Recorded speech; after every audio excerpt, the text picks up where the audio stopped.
A Lithuanian tourist remains in a critical condition in Royal Hobart Hospital after enduring an extraordinary ordeal on Tasmania's Franklin River.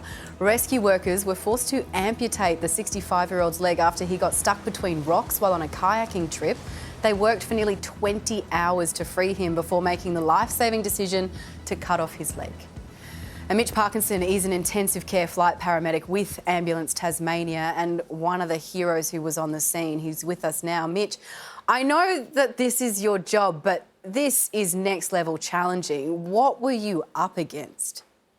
The things up against us throughout the case were that we were in such a remote corner of Tasmania that the man was so incredibly trapped in amongst these boulders. Some of the rocks immediately adjacent to us were the size of a house. That access to him was either by pack raft, and that conceivably was not achievable for us on the afternoon, and every effort thereafter to access him or have equipment brought to scene was only by helicopter.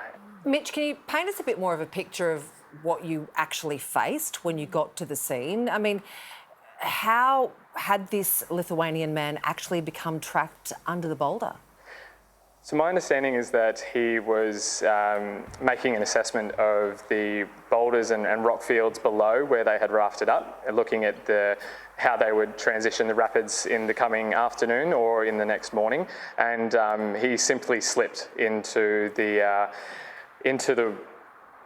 rock pool that we ended up seeing him in.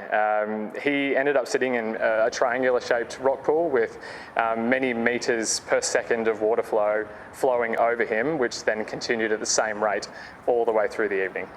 Mitch, I think it'd be fair to say the world, not just Australia, is fascinated in what happened here, because clearly to get this man out, there was a decision taken to amputate a leg. Who took that decision, and when did you take that decision? This decision was only made at the end of every conceivable and exhaustive attempt at his rescue. And throughout the evening, that included the combined efforts of swiftwater rescue technicians, the paramedics, doctor and police rescue crewmen on scene. And that included a combination of hydraulic, lifting, spreading devices, inclusive of some hydraulic airbags, and then a very complex field of hauling and mechanical advantage devices to try and remove the man from the rock shelf. What transpired was that this man received a surgical amputation of his leg just above the knee, which is something that we routinely train for. What complicated this on the evening was that had to be performed underwater.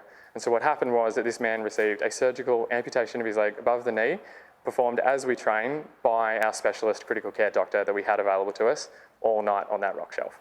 How was he throughout this whole experience? I mean, I can't imagine that he's calm. I mean, I presume you've had to knock him out to do the operation, but what was he like? What was he saying? What was he telling you?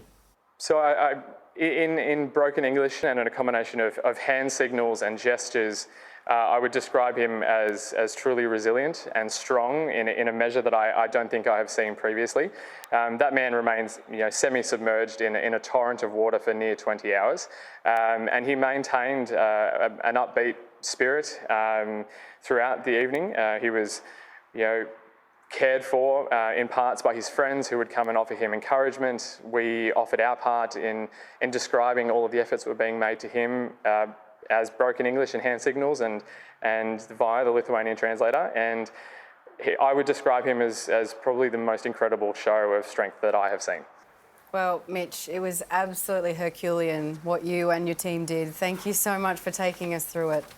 Thanks so much, guys. Thank you for your time and thank you for having me.